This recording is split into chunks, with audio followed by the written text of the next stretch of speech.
Hello friends, आज की video में सदाबहार टोपियारी के बारे में बात करने वाले हैं। सदाबहार के पौधे से अलग अलग शेप कैसे हम बना सकते हैं। जैसे कि मैंने गेट का शेप बनाया और मैंने बनाया एक पेड़ की बॉन्साई, ट्री शेप की बॉन्साई। ये मैंने अपने सारे एक्स्ट्रा प्लांट को ऐड करके दो अलग अलग कलर्स में बनाया।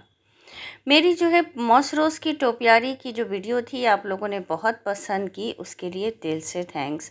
और अब बारी है सदाबहार के प्लांट से जो है टोपियारी बनाने की प्रैक्टिस करने की। क्या होता है कि सदाबहार का प्लांट हम अपने गार्डन में ऐड करते हैं बहुत ही प्यार से, जब हमने नई नई गार्डनिंग स्टार्ट की होती है। हर किसी के साथ सदाबहार की अपनी एक मेमोरीज़ ज़रूर होती हैं। आपकी क्या मेमोरीज़ हैं मुझे कमेंट करके ज़रूर बताइएगा। सदाबहार को मैंने 3 तरीके से डेकोरेट किया है अपने गार्डन में। जब हम इसको बहुत प्यार से लेकर आते हैं तब तो हमको ये बहुत अच्छा लगता है। हमारा प्लांट जो फूलों से बिल्कुल भरा हुआ होता है, लदा लदा हुआ होता है। लेकिन एक टाइम के बाद यही सदाबहार का प्लांट हमारे लिए सिरदर्द भी बन जाता है, जब हमारे हर गमले में, हर गार्डन के हर गमले में सदाबहार का प्लांट मिलता है और हमारे पास ये एक मजबूरी होती है कि हम इसको निकालें और अलग करें। तो उस वक्त ये प्रैक्टिस करने का टाइम होता है जब आपके पास बड़े बड़े प्लांट इकट्ठा हो गए हैं बहुत सारे, और उसको आपको डिस्कार्ड करना है। तो उसको जो है हम प्रैक्टिस कर सकते हैं कैसे एक ट्री का शेप दे सकते हैं और कैसे हम इसकी अलग अलग और बोनसाई बना सकते हैं। तो सबसे पहले मैंने अपना एक बड़ा सा, ये जो आप प्लांट देख रहे हैं स्क्रीन पे, ये बहुत बड़ा और घना हो रहा था, इसी को निकाल लिया और इसको मैंने जो है, ये इस बॉटल में लगा हुआ था जिसकी जड़ें नीचे के गमलों में जा रही थी। सबसे पहले मैंने इस पूरे के पूरे प्लांट को जो है नीचे से इसकी जड़ साफ़ कर दी, बॉटल में लगा रहने दिया और ऊपर से इसकी करनी शुरू कर दी कटिंग। इसको एक गोल शेप का कटिंग करके शेप दे दिया, जिससे ये बिल्कुल ऐसे लग रहा था जैसे बड़ा सा पेड़ हो। छोटा सा जो बॉन्साई की हम प्रैक्टिस करते हैं ना, एक बॉन्साई में भी तो यही होता है ना, छोटे से तने में गोल सा पेड़ हमको नज़र आता है। तो वो शेप मेरे को इस तरीके से कटिंग करने से मिल गई।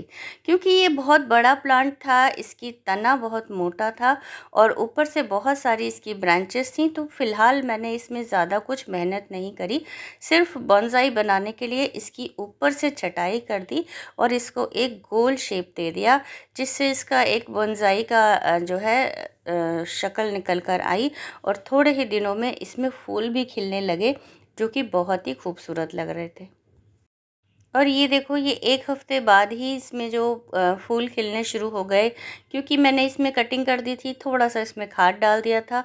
और ये देखो कितना प्यारा लग रहा है ना, एकदम बोनसाई की तरह छोटे से प्लांट, और वो भी फूलों से भरा हुआ।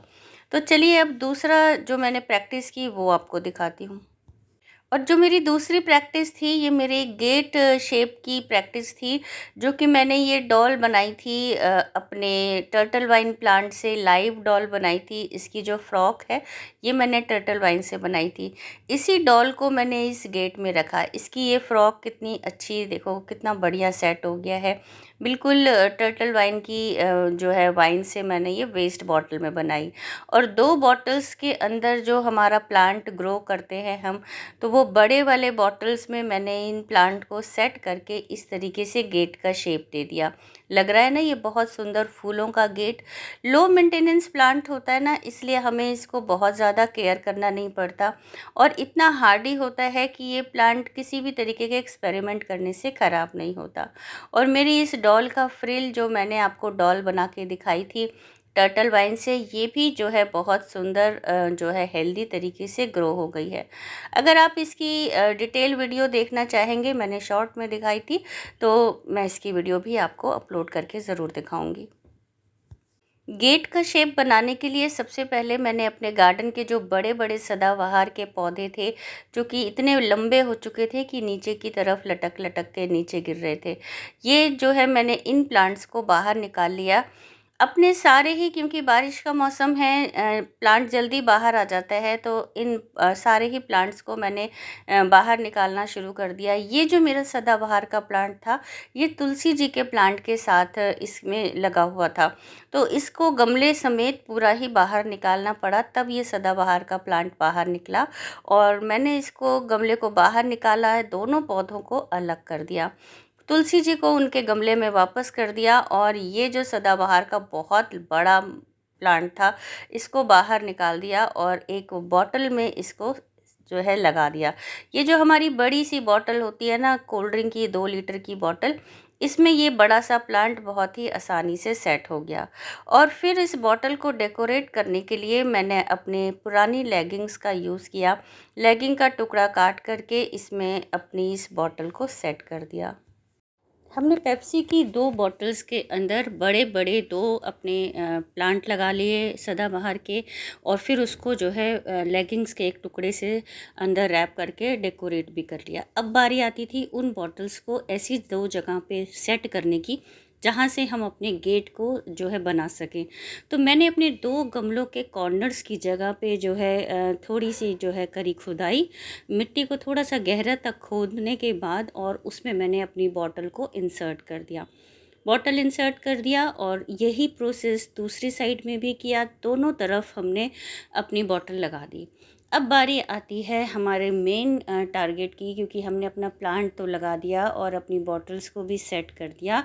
अब बारी है गेट को डेकोरेट करने की, क्योंकि मेरे ये दोनों ही प्लांट्स काफ़ी बड़े बड़े थे, तो मुझे इसमें कोई भी सपोर्ट सिस्टम लगाने की ज़रूरत नहीं पड़ी। मतलब आप इसमें या तो बाल्टी की टूटी हुई, जो बाल्टी का ऊपर का ढक्कन होता है ना, हैंडल, वो लगाकर इसको सेट कर सकते हैं, या फिर कोई भी राउंड शेप की चीज़, पाइप है, पुरानी पाइप है, उसको लगा के सेट कर सकते हैं। मैंने इसको वैसे ही बांध दिया, दोनों तरफ से इसको बांध करके, और अपनी इस बॉटल में जो मैंने रेड लेगिंग्स लगाई थी उसमें थोड़ा सा लेस भी रैप कर दिया। ये जो मिठाई के डब्बों में लेस आते हैं ना, वही लेस है। और इस तरीके से मेरा ये फाइनल लुक है मेरे इस गेट का, जिसमें कि फूल भी हैं। जो फूल पहले से इसमें कलियाँ बनी हुई थी, वही फूल इसमें खिल रहे हैं, क्योंकि मैंने किसी भी चीज़ को डिस्टर्ब नहीं किया, प्लांट को डिस्टर्ब ही नहीं किया। बहुत बड़ा सा प्लांट था और उसको बॉटल में लगा दिया। और इस गेट के अंदर अपनी इस DIY डॉल को जो है मैं फ़िट करने वाली हूँ, जिससे कि ये गेट के अंदर डॉल का एक और डेकोरेशन हो जाए। तो मुझे मेरा ये आइडिया बहुत अच्छा लगा, बिल्कुल ही ज़ीरो कॉस्ट लगा, और मैंने ये इसमें सेट कर लिया। अब बारी आई अपने बॉन्साई की प्रैक्टिस करने की, मतलब कि ट्री शेप में हम कैसे बना सकते हैं टोपियारी कह लो या ट्री शेप कह लो इसका। तो इसके लिए क्या किया, बड़े बड़े जो प्लांट्स थे मेरे मोटे तने के, उसके सदाबहार में ना नीचे भी बहुत सारी पत्तियां या ग्रोथ होती हैं, वो नीचे वाले सारे प्लांट को मैंने काट दिया, और इसके बाद इनकी बना दी चोटी। और चोटी बनाने के बाद इसको गमले में जो है सेट कर लिया, और ऊपर से कर दी कटिंग। एक तो ये डिज़ाइन बन गया, लेकिन चोटी से ना वो जो उसकी टहनी थी वो टेढ़ी हो गई, तो वो मुझे ज़्यादा कुछ पसंद नहीं आया। तो मैंने इसका दूसरा एक तरीका निकाला, मैंने एक स्ट्रेट डंडी ली, और उस डंडी के ऊपर अपने 2 प्लांट को, एक पर्पल फूलों वाला और एक सफ़ेद फूलों वाला, 2 प्लांट को जो है बांध दिया एक साथ इस डंडी के कपड़े से। बिल्कुल अच्छे से जब हम बांध देते हैं तो जो नीचे का तना होता है ना, उसमें कोई नई ब्रांचेस नहीं निकलती हैं, सारी ब्रांचेस आपकी ऊपर की साइड में निकलेगी, क्योंकि वो तना आपने कवर कर दिया कपड़े से। तो मैंने इस तरीके से अपने एक पुराने ही सूट के टुकड़े को जो है रस्सियाँ सी बना करके, और उससे अपने इस प्लांट को कवर कर दिया। और फिर अपनी एक मिट्टी जो हमारी गार्डन सॉइल होती है नॉर्मल, क्योंकि सदाबहार को बहुत ज़्यादा फर्टिलाइज़र डालने की ज़रूरत नहीं होती। हमारा जो गार्डन सॉइल होता है उसमें ऑलरेडी किचन वेस्ट मिला हुआ होता है, वो ऑलरेडी एक हेल्दी मिट्टी होती है।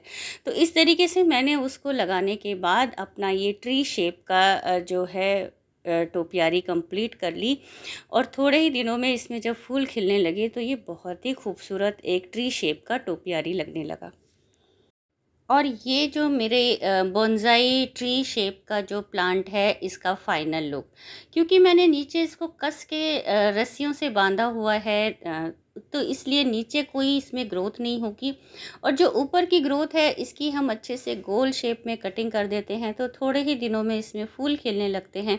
अभी जो वाइट वाला प्लांट था उसके फूल नहीं खिले हैं, सिर्फ पर्पल वाले के फूल खिले हैं। थोड़े ही दिनों में जब इसमें वाइट और पर्पल का मिक्स फूल खिल जाएगा तो ये एक तरीके का हमारा ग्राफ्टेड प्लांट बन जाएगा, बिना किसी एफर्ट्स के, बिना किसी खास मेहनत के। तो लग रहा है ना बहुत ही खूबसूरत एक ट्री शेप का बॉन्साई आइडिया। और ये देखो थोड़े ही दिनों के बाद, जैसा कि मैंने कहा था कि कुछ दिनों बाद इसमें वाइट फ्लावर भी निकलेंगे, तो मेरे इसमें कॉर्नर में कुछ वाइट फ्लावर्स भी निकल गए मेरे इस ट्री शेप के बॉन्साई, सदाबहार के बॉन्साई से। तो इस तरीके से सदाबहार प्लांट को जो है निकाल कर फेंकने के बदले हम अलग अलग शेप्स की डिज़ाइन की प्रैक्टिस कर सकते हैं अपने सदाबहार के प्लांट से, और अपने गार्डन को दोबारा से डेकोरेट कर सकते हैं।